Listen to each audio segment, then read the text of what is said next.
Okay, hello everybody. Today I want to be talking about some of the basics of what ethics is, how we can reason about ethical issues, and other things that go along with that. So to start off, let's give a definition of ethics in general. A lot of time when we're talking about ethics, you'll also hear people use the word morals or morality. And it can be kind of confusing to know what the difference between these two is, ethics and morals. For the most part, ethics and moral, the words themselves, are referring to the same thing. The main difference between them is etymological, that is to say, just where the words came from, right? Ethics comes from the Greek word, and morals comes from the Latin word, moralis. So that's really the major difference. The other big difference is how we use them in our daily conversation. There's ways that we can use ethic as an adjective or a noun that we really can't use moral as an adjective or noun. However, for the most part, they're just referring to the same thing. So what are they both referring to? We can think of ethics as a field of study inside of philosophy.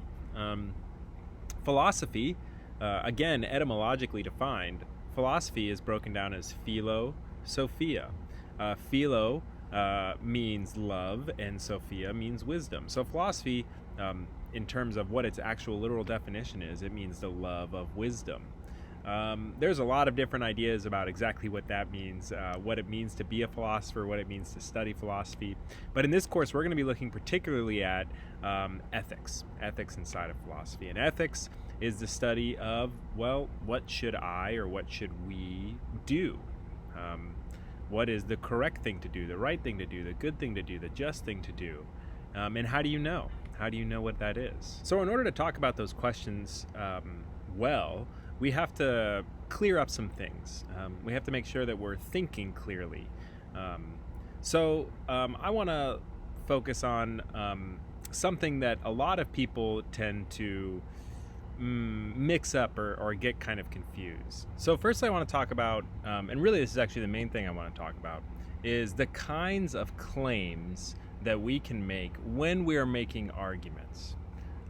Your book is going to do a really good job at going through and giving some kind of preliminary definitions, giving you some extra vocabulary that we can use when we're talking about ethics. But what I want to spend this lecture talking about is the kinds of claims that we make inside of arguments. And broadly, we really make two kinds of claims. We make descriptive claims and we make evaluative claims. All right, so let's take a look at both of these kind of claims first. Descriptive claims are really just that. They are claims about the way that things are.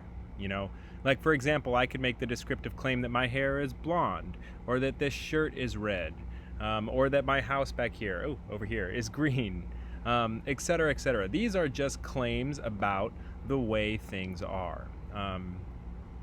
Evaluative claims, on the other hand, are claims about what we should do or how things ought to be. For example, if I say that my hair is blonde, that's an evaluative claim. But if I say it should be brunette or you should be a brunette, that's an evaluative claim. That's not a descriptive claim, right? I am saying how things should be. Now, one of the things that we're going to be really focusing on in this course is how can we make evaluative claims? What does it take to make a good evaluative claim? Because one of the interesting things about evaluative claims is that they need descriptive claims in order to work, right? In order for me to make a suggestion, in order for me to say how things should be, I need to know how things are first. However, knowing how things are, knowing just the basic information about the description of something does not tell me how it should be. It doesn't tell me what I should do with that or how I should behave. What I need alongside of that description are principles. I need values. In order to evaluate, I need a value. Let's go back to that hair example. If I want to say that my hair should be brunette, simply describing my hair as blonde is not enough to make the evaluative claim your hair should therefore be brunette. I need some kind of value or principle in order to say why my hair should be brunette instead of blonde.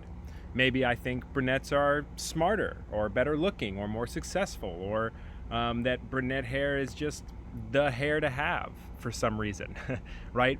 But those values, those principles, do not rely on descriptive claims. They rely on values. They rely on things that are outside of principles. In fact, if I only gave you a series of descriptive claims, you could not, just from those descriptive claims, make an evaluative claim. You would need a principle or a value that is outside of those descriptive claims in order to make that evaluative claim.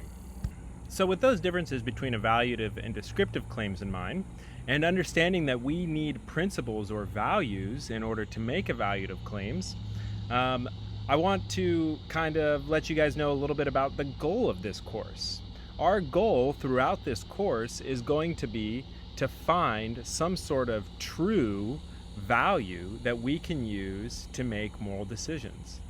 We're going to be on the hunt for an objective moral value that we can apply to situations, circumstances, characteristics, and things like that in order to determine whether they're good or bad. So the majority of this course, we're going to be discussing different potential ways that we could arrive at a universal, that means it applies to everybody, moral value. All right, that's basically it for this mini lecture. Make sure you read that first chapter of your textbook and take a look at our discussion. See what you think.